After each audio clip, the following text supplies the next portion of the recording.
지난주에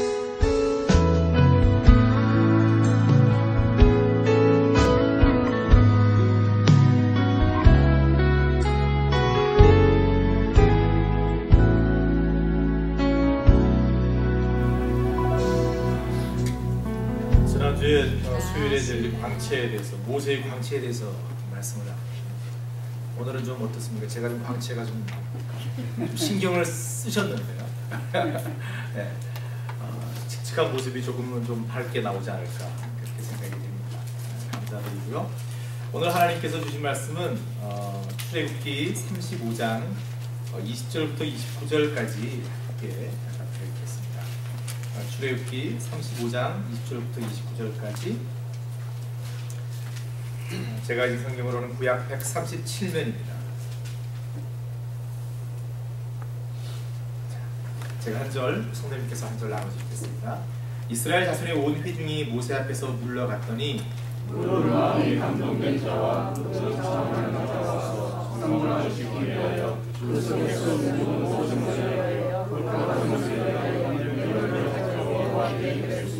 곧 마음에 원하는 남녀가 와서 가슴핀과 귀걸이와 가락지와 목걸이와 여러 가지 금품을 가져왔으되 사람마다 여호와께 금 예물을 드렸으며 무릇 청색, 자색, 공주신과 하나님이신과 금소술과 붉은 시장의 가죽과 배달의 가죽이 있는 자도 가져왔으며 무릇 은과 노수로 예물을 삼는 자는 가져다가 여호와께 드렸으며 무릇 섬기는 일에 소용되는 조각목이 있는 자는 가져왔으며 마음이 즐거운 모든 여인은 수술을 하고 그러나 청색, 자색, 공주신과 하나님이신을 가져왔으며 마음에 감동을 받아 슬기로운 모든 여인은 염소털로 씨를 낳았으며 모든 족장의 만화와 이것과 그의 이를 보석을 가져왔으며 등불과 관유와 분향할 향에 소용되는 기름과 향품을 가져왔으니 마음에 원하는 이스라엘 자손의 남녀마다 여호와께서 오시는 것을 인하여 하신 모든 것을 만들기 위하여 물품을 가져다 여호와의 제사를 드리려 하였다. 아멘. 저는 앞으로 기회가 닿을 때마다 여러분과 함께 저희들의 믿음의 선배들에 관한 얘기를 조금씩 나누고자 합니다. 그러니까 120년 전 우리나라에 기독교가 들어오고 처음 예수님을 믿기 시작한 저희들의 선배님들과 또 그 시대 참으로 처참할 만큼 가난하고 미개했던 조선이라는 조그마한 나라에 꽃다운 청춘을 바쳐서 복음을 전하신 선교사님들의 삶을 다시 한번 조명하고 회고해 봄으로써 무언가 신앙의 어떤 순수함을 잃어버린 것 같은 지금 이 시대에 저희들이 신앙을 좀 반추해보는 그런 계기로 삼을까 합니다. 그리고 분명히 저희들의 선배님들의 삶과 또 그 신앙은 저희들의 믿음의 여정에서 참으로 좋은 길잡이가 될 것이라고 저는 확신합니다. 혹시 여러분께서 네비우스 원칙이라는 그 얘기를 들어보신 적이 있으신지 모르겠어요? 네비우스 원칙이라는 것은 네비우스라는 건 사람 이름입니다. 선교사 이름인데 존 리빙스턴 네비우스라는 그 선교사님께서 중국에서 선교하셨는데요. 이분이 우리나라에 들어와서 선교사들을 교육을 했습니다. 그러니까 1890년까지 우리나라에 뭐 알렌과 언더우드 같은 그런 선교사들을 비롯해서 한 10여 명이 넘는 선교사들이 이제 들어와서 활동을 하고 있었는데요. 그분들은 다들 신학교를 갓 졸업하거나 또는 의학교를 갓 졸업한 그런 젊은 분들이었습니다. 그래서 이분들이 그 하나님을 향한 그 열정과 그 복음에 대한 전하고 싶은 그런 아주 그 열심은 강했는데 저희 우리나라에 대한 조선에 대한 그 공부를 조금 덜했고 또 사람들을 대한다는 것이 문화적인 차이가 많기 때문에 그런 것들을 어떻게 그 갭이 생기는 바람에 상당히 선교의 어려움을 겪었었습니다. 그래서 이분들이 미국의 북장로교, 그 당시에는요 북장로교회에 요청을 합니다. 우리가 이런 선교적인 문제가 있으니까 이런 문제를 좀 해결할 수 있는 방법이 없겠습니까? 라고 편지를 쓰죠. 북장로교 선교부에서는 그 대책으로 이 네비우스라는 선교사를 중국에서 파송을 해서 서울에서 2주 동안 공부를 가르치게 됩니다. 그러니까 한마디로 선교 세미나를 갖게 된 것입니다. 네비우스라는 선교사님은 중국에서 성공적인 선교를 하고 계셨고요. 또 특히 아시아 지역을 선교할 때 어떤 방법이 필요한가라는 그런 메소드를 상당히 많은 분들에게 좋게 제시함으로써 인정을 받고 있었던 분입니다. 이분이 들어와서 2주 동안 서울에서 공부를 가르쳤는데 그 가르친 핵심 내용이 바로 그 네비우스 선교 정책이라고, 원칙이라고 이렇게 보시면 됩니다. 이 선교 원칙의 기본 이념은 세 가지예요. 그러니까 삼자 원칙이라고 그러는데요. 한자어로 스스로 자자를 써서 세 가지를 스스로 해야 된다는 거예요.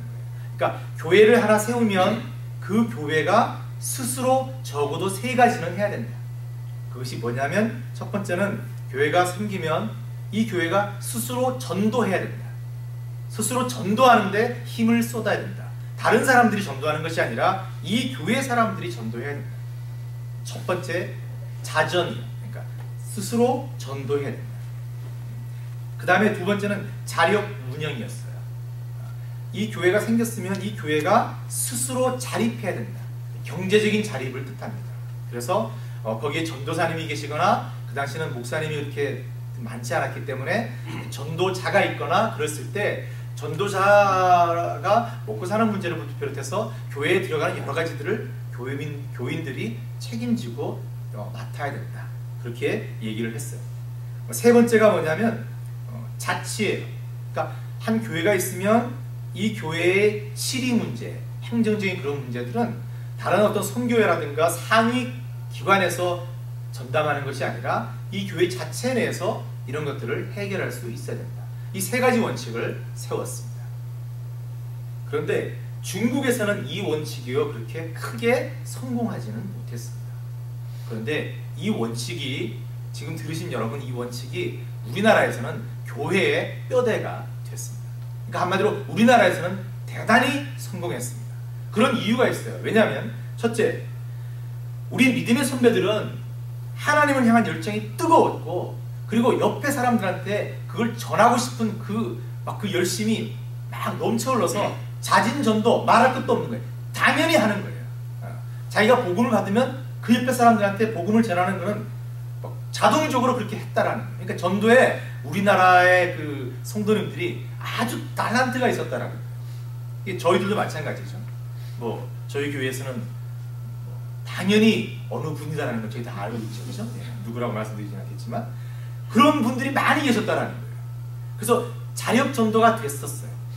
그 다음에 저희 이제 교회 초창기에 사실은 백정이나 여자들이나 청소년들이나 그렇게 좀 못 살고 소외받고 오늘 장로님 기도하신 대로 그런 층을 대상으로 전도를 했거든요. 그래서 사실 백정교회도 있었고요. 사실상 역사적으로 또 그 부녀자들이 주 그 교인들인 경우가 많았어요. 그렇지만 감사한 것은 그 교회가 생겼을 때 꼭 몇 사람의 양반 계층이 있었다라는 거예요. 그들이 자치 능력이 있었던 거예요. 똑똑하잖아요. 많이 배웠잖아요. 그런 것들을 잘 접목해서 교회를 시스템을 구축해 나가고 조직해가는 그런 능력이 다 있었던 거예요. 한국 사람들이 하나 들으면 열을 깨닫는 민족이잖아요. 그래서 그런 것들을 잘 해나갔던 거예요. 근데 문제는 세 번째에 있었어요. 그건 뭐냐면 정말 찢어지게 가난했던 그 시대에 교회가 생겨서 그 교회를 자립해서 경제적으로 꾸려간다는 것이 쉽지가 않았던 것입니다. 저희들이 사는 이런 시대하고는 비교할 수 없을 만큼 가난했던 시절이죠. 그런데 바로 이 교회를 운영하는 경제적인 문제를 만났을 때 우리 믿음의 선배들은 참 힘들어 했다라는 것입니다. 그렇지만 우리의 그 선배들은 이 문제도 해결해 나가기 시작했어요. 대부분의 그리스도인들이 가난하고 소외받았었지만 그래서 그들이 교회를 건축하고 교회를 이끌어간다는 것이 쉽지 않았지만 우리의 선배들은 이것을 하나하나 순종해서 자력으로 교회를 운영하고 교회를 지으려고 하나님께 최선을 다해 모든 것을 드렸습니다. 그 증거로 혹시 여러분 날연보라고 들어보셨어요? 날연보. 참 사라진 말씀 하나 좋은 이 관습의 하나가 아닌가 생각하는데, 날 연보라는 것은 말 그대로 날, 하루, 시간을 하나님께 드립니다. 왜 이게 생길게요? 부녀자들이 특히 하나님께 드릴 게 없잖아요. 뭐 귀걸이 뭘 있어야지 뭘 하나님께 드리죠, 그죠? 근데 하나님께 드리고는 싶은 거예요. 하나님께 드려야 되겠다는 거죠. 지난 제가 주일날 설교하면서 리빙스턴 말씀을 드렸는데, 리빙스턴이 어렸을 때 한 그 순회 그 전도자가 와서 그 동네 교회에서 그 부흥 집회를 했어요. 그랬을 때 그 성령님의 감화 감동이 있었어요. 리빙스턴 그 소년에게. 그랬을 때 하나님께 뭔가 드리고자 싶은 분은 지금 드리십시오라고 얘기했는데, 리빙스턴이 드릴 게 없었던 거예요, 아무것도. 근데 헌금하는 그 시간에 리빙스턴이 스스로 걸어 나왔다는 거 아니에요? 그래서 왜 나왔냐? 저는 하나님께 절 드리겠습니다. 그렇게 결단했다는 거 아닙니까? 그래서 그분이 선교사로 가신 거예요. 그러니까 출발부터 달랐던 거예요. 마찬가지로 우리 믿음의 선배들은요, 자신들이 가난했고 자신들이 백정 같은 사람들이 무슨 돈이 있어요. 근데 그들이 결심을 한 거예요. 하나님께 드려야 되겠다. 뭘 드릴까? 드릴 수 있는 것은 내가 쉴 때 교회 쫓아가서 하나님이 일을 하거나 그런 걸 날연보를 드려요. 그래서 이제 이분들이 결단을 하는 거예요. 하나님, 제가 1년에 며칠 드리겠습니다. 그리고 그날만 되면 하나님의 일, 즉 전도하고 교회를 섬기는 일만 하는 거예요. 심지어 10분의 1을 바치신 분들이 너무 많았어요. 10분의 1이면 얼마쯤 됩니까, 여러분? 1년 중에 5주를 온전히 교회에 쏟는다니. 예배 빼고, 예배 드리는 시간 빼고, 우리 선배님들은 예배 시간도 뭐 몇십 리를 걸어와서 예배 드리잖아요. 교회가 작았으니까, 없었으니까, 그죠? 그리고 그 예배 시간을 한 3시간, 4시간을 서서 또는 문틈에서 이렇게 들으셨던 분들 아닙니까? 이거 빼고요. 이거 빼고 무려 1년에 5주, 거의 35일, 40일 정도를 하나님 나라를 위해서, 교회를 위해서 드렸다는 거예요. 그래서 교회가 그런 사람들의 힘으로 그 행주치마의 흙을 날라서 그래서 교회가 지어졌다는 거예요. 참으로 이러한 순수한 선배들의 헌신이 있었기 때문에 오늘날 우리나라 교회의 모습이 있지 않나, 저는 그렇게 항상 믿습니다. 그리고 저희들이 이런 것들은 본받아야 될 거라고 생각합니다. 오늘 말씀은 이스라엘 백성들이 성막을 짓기 위해서 하나님께 예물을 드린 모습을 보여주고 있습니다. 저희들은 오늘 말씀을 통해서 저희들은 과연 하나님께 무엇을 드려야 되고 또 어떻게 드려야 하는지에 대한 드림에 대한 원칙을 한번 찾아봤으면 합니다. 물론 이미 여러분께서 신앙생활을 쭉 해오시면서 나름대로 알고 계시고 또 실천하시는 부분이라고 여겨지지만, 오늘 말씀 앞에서 다시 한번 이런 헌신과 드림에 대해서 한번 돌아봤으면 합니다. 자, 오늘 말씀에서 여러분 반복되는 단어가 있는데요, 제가 늘 말씀드렸잖아요. 이 말씀이 잘 안 나올 때는 반복되는 단어를 찾아봐라. 그럼 그 단어가 상당히 중요한 단어일 수 있다라고 말씀을 드렸는데, 반복되는 단어가 눈에 띄십니까? 네. 어떤 양집사님, 예, 어떤 단어죠? 예물. 예물 좋습니다. 예물이 말해야 돼요. 오늘 주제니까 예물이에요. 근데 그 예물을 드림에 있어서 눈에 띄는 건 바로 마음입니다. 마음이라는 단어가 굉장히 많이 나오는 것을 느끼실 수 있습니까? 네. 그렇죠? 마음이라는 단어. 히브리어로 레브라고 얘기를 하는데, 이것은 인체의 심장을 얘기합니다. 실제로 심장을 얘기합니다.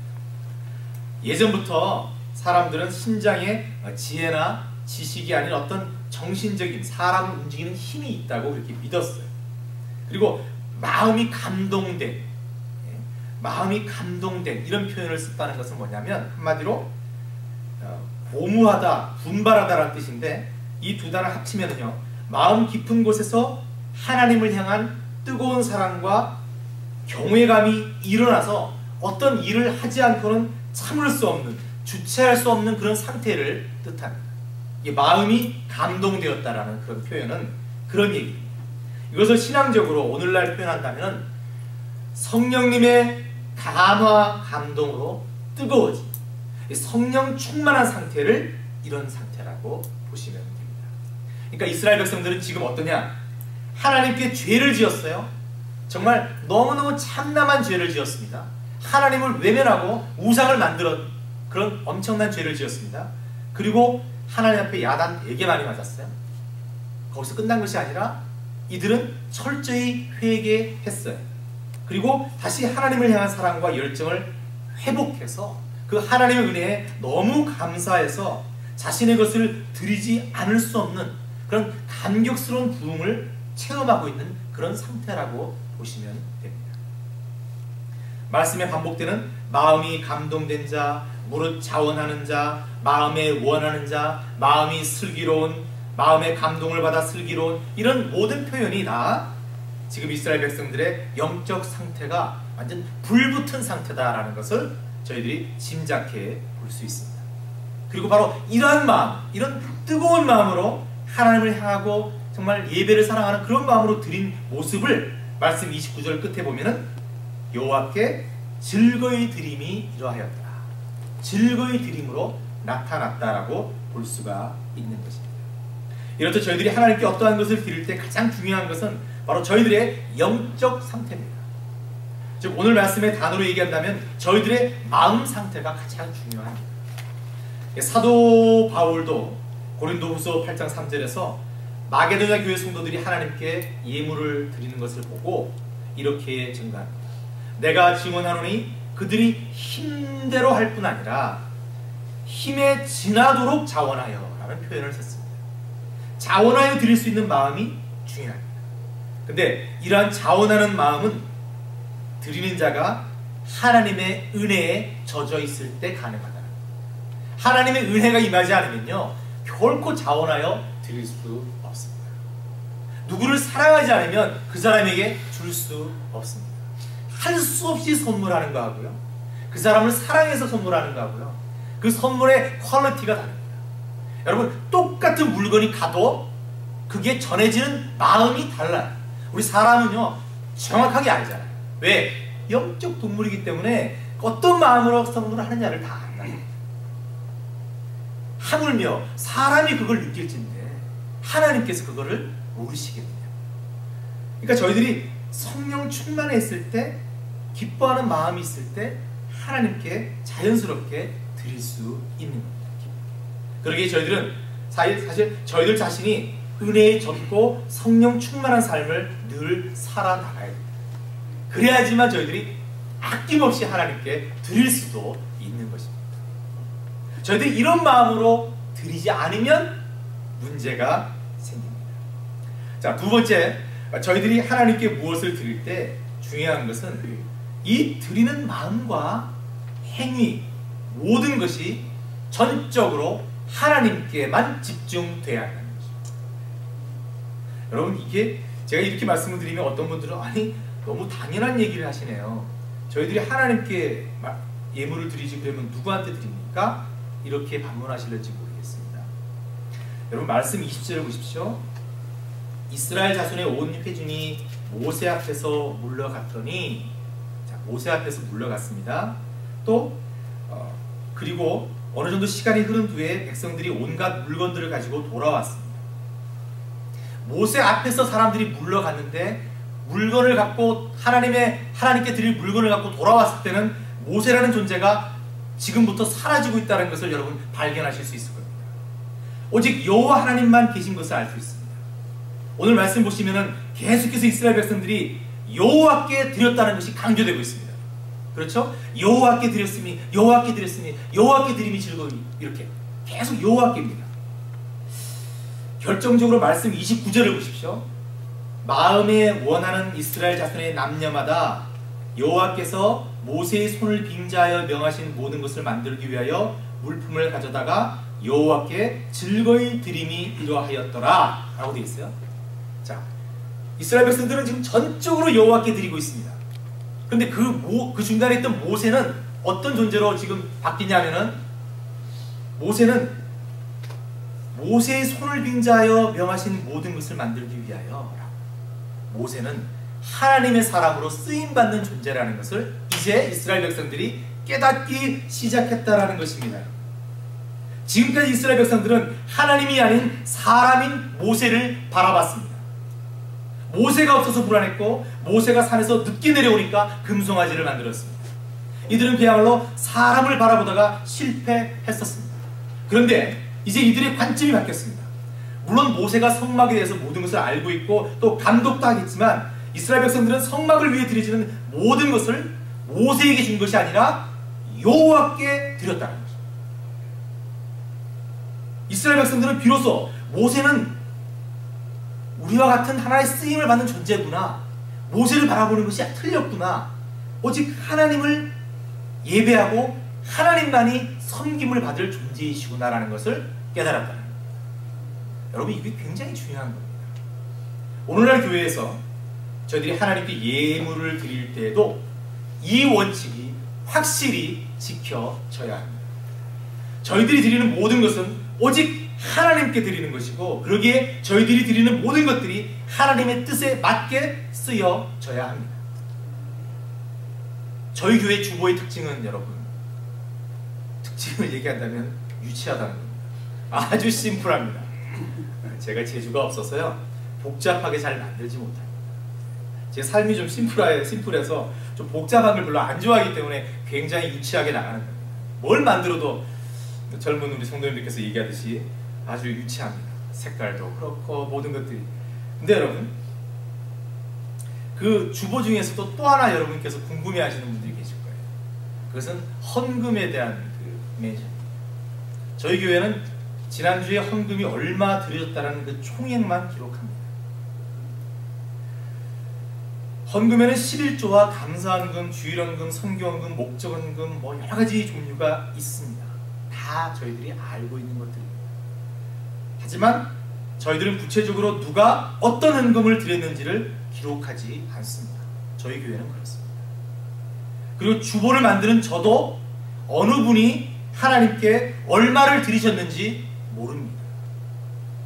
앞으로도 모를 것입니다. 다만 회개를 맡으신 집사님들이 중보 기도를 위해서 헌금 봉투를 저에게 주셔서 저는 그 중에서 특별한 기도 제목과 감사의 제목들을 찾아서 제가 주중에 두고 기도할 뿐입니다. 또 저희들이 지난 2달 새롭게 교회를 세워가면서 많은 분들이 이 모양 저 모양으로 헌금하시고 헌물하셨습니다. 하지만 저는 어느 분이 무엇을 하나님께 드렸습니다라고 노티스 말씀드린 적이 한 번도 없습니다. 저 혼자 결정한 것이 아닙니다. 장로님들과 운영위원들이 이렇게 하기로 뜻을 모아주셨기 때문에 가능합니다. 그렇다면 왜 저희 교회가 하나님께 드리는 헌금과 예물에 대해서 이러한 모습을 갖게 된 걸까? 바로 오늘 말씀과 깊은 관계가 있습니다. 즉 이스라엘 백성들이 그리고 교회의 성도들이 하나님께 드리는 것은 철저히 하나님과 드리는 자와의 정말 1:1 퍼스널한 관계라는 것입니다. 그 안에 누가 개입할 수가 없습니다. 누가 중보자가 될 수가 없습니다. 왜 모세가 중간에 확 빠졌습니까? 하나님께 예물 드리는데, 하나님께 예물 드리는 것에 중간에 끼어서 뭘 하려고 했던 사람들은 다 타락했다는 것을 여러분, 성경은 증거하고 있습니다.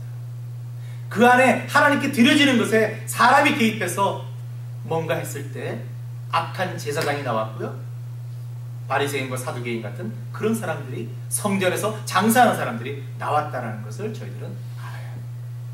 그러기에 하나님께 드려질 때는 항상 1:1 하나님과 정말 둘만의 어떤 관계에서 이루어지는 것입니다.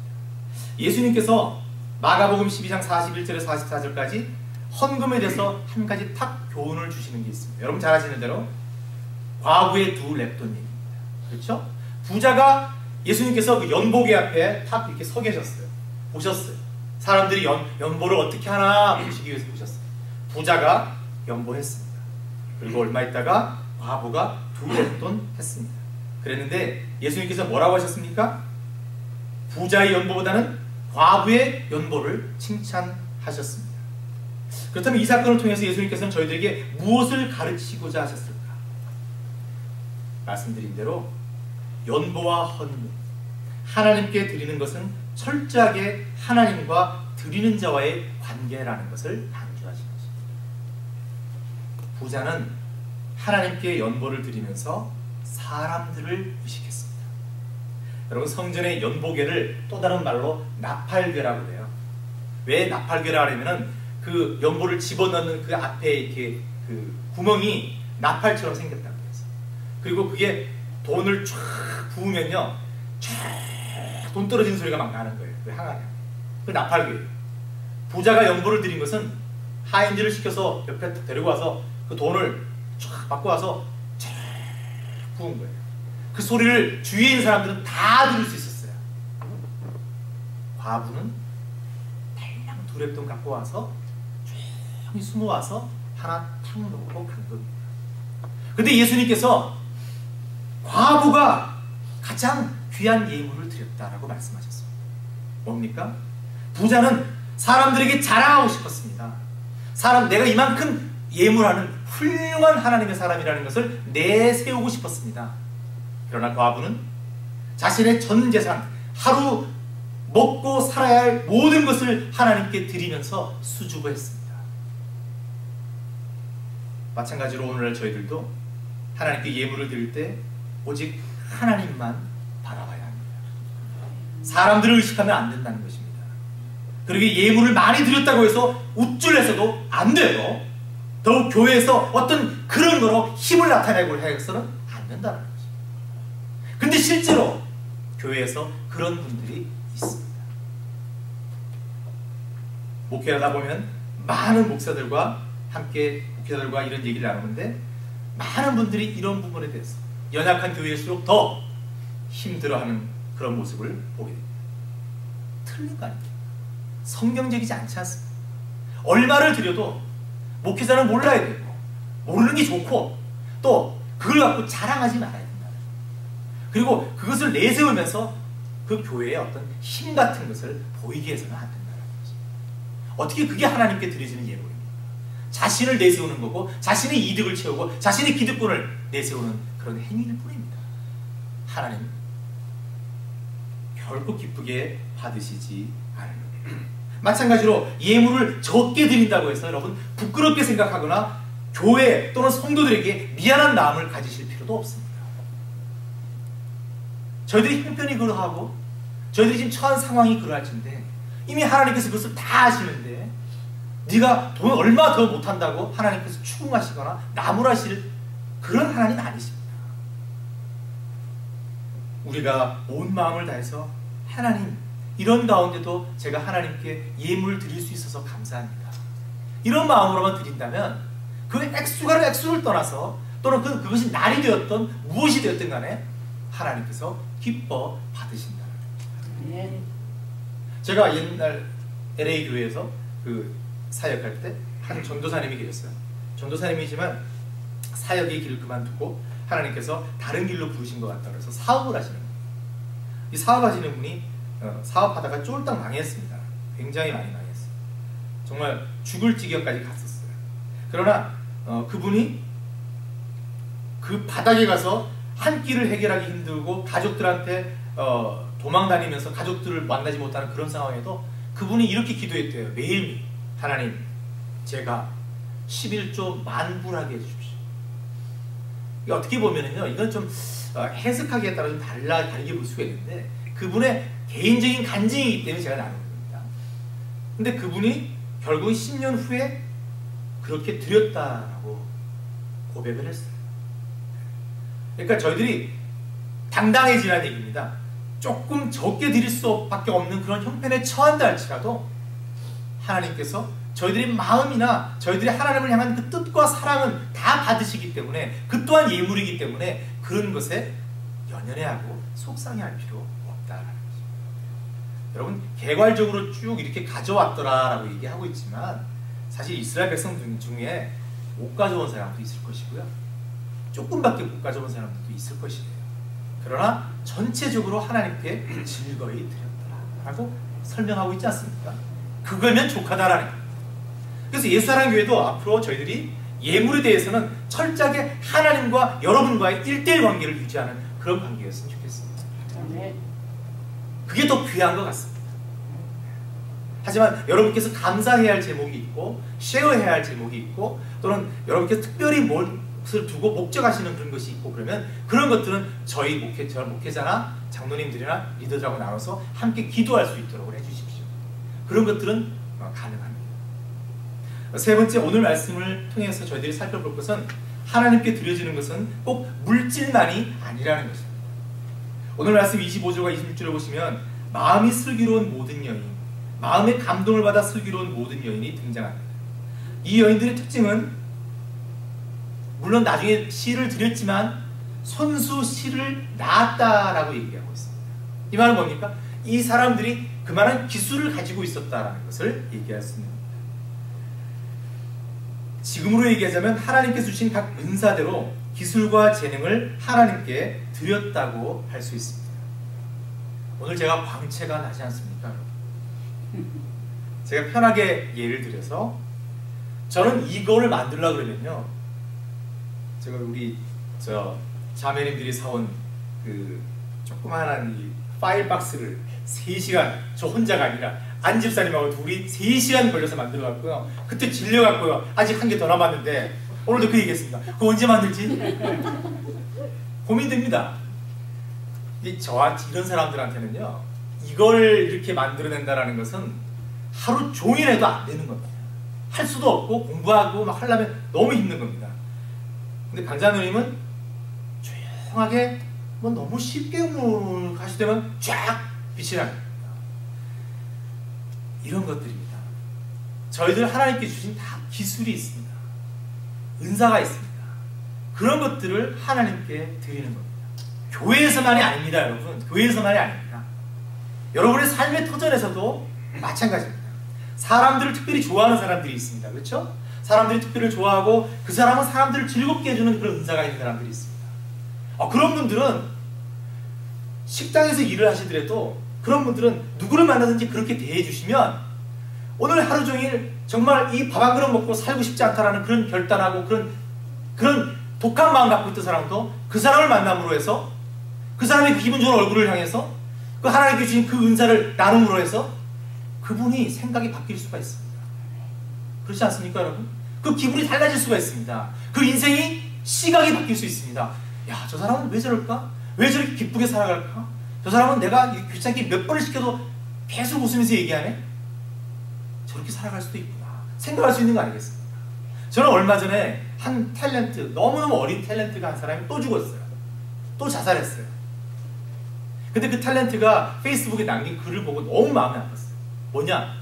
아무것도 위로가 되지 않더라 했어요. 어떻게 그럴 수 있습니까, 여러분? 사람이 사는 세상에서 어떻게 아무것도 위로가 되지 않을 수 있습니까? 저희들이 앞으로 해야 될 일이 너무 많은 겁니다. 저희들 주위에도 그런 호소를 하면서 구석방에서 슬피 울고 있는 그런 영혼들이 있을까봐 걱정되는 겁니다.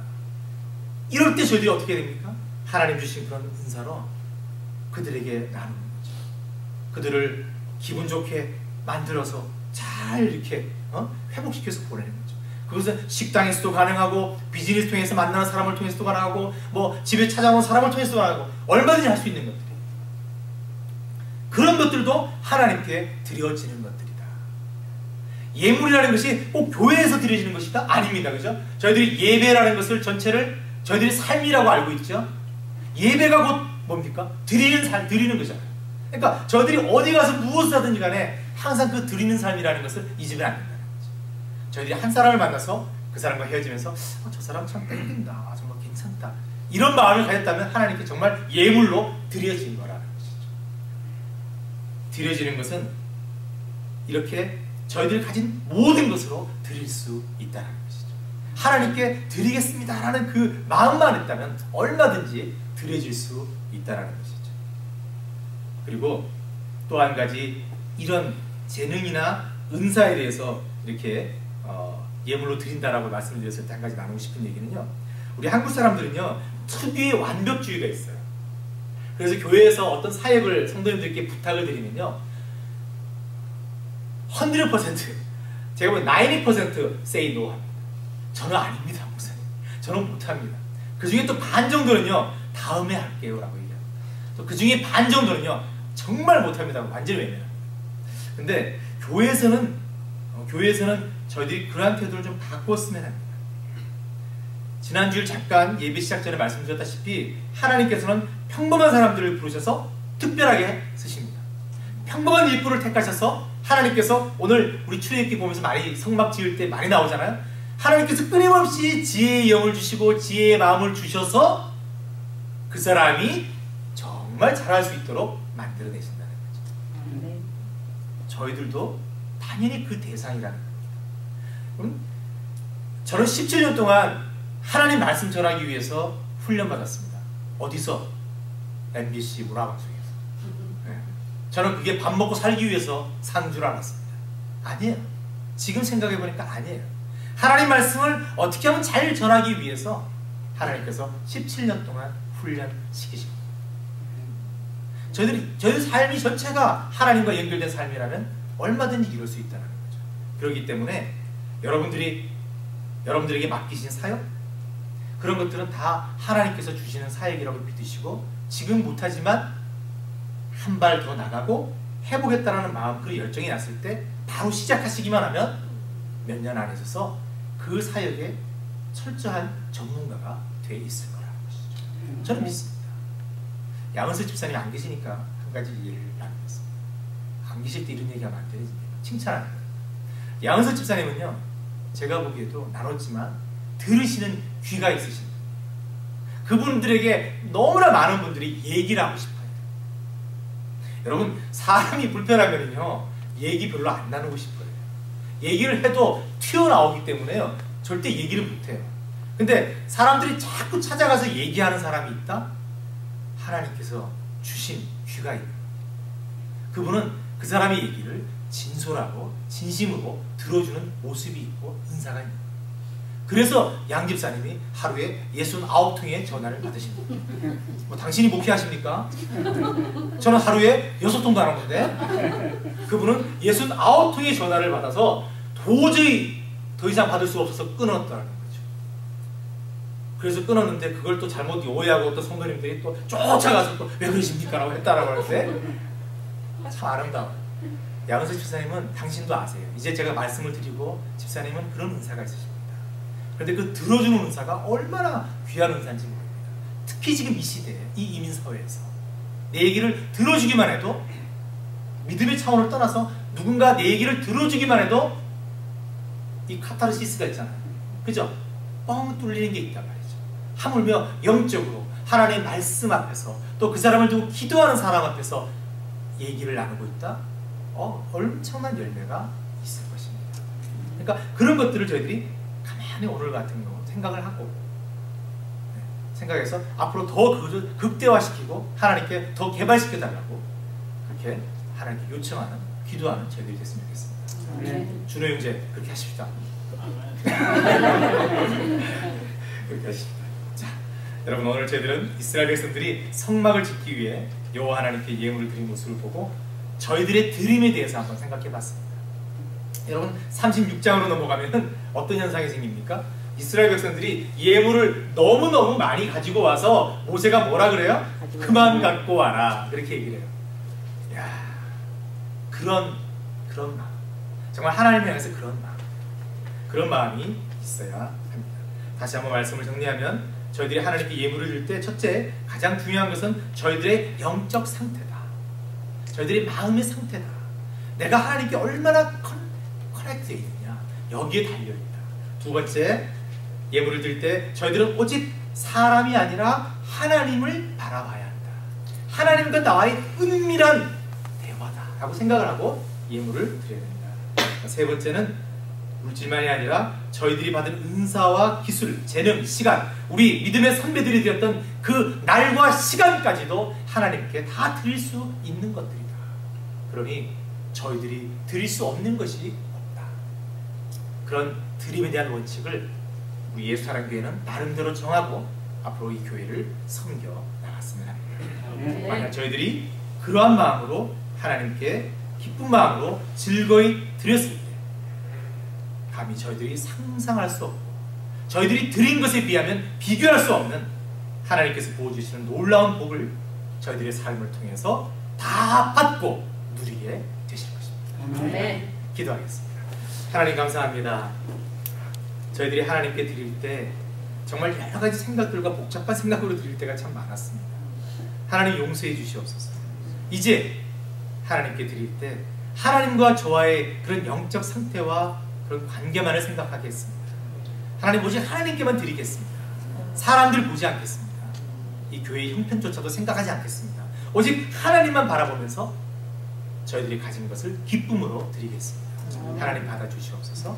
하나님 예수사랑교회가 이 드림의 원칙에 맞게 삶으로 말미암아 저희들 모든 각자의 삶에 하나님의 놀라우신 복을 체험하는 그런 삶이 되기를 소망합니다.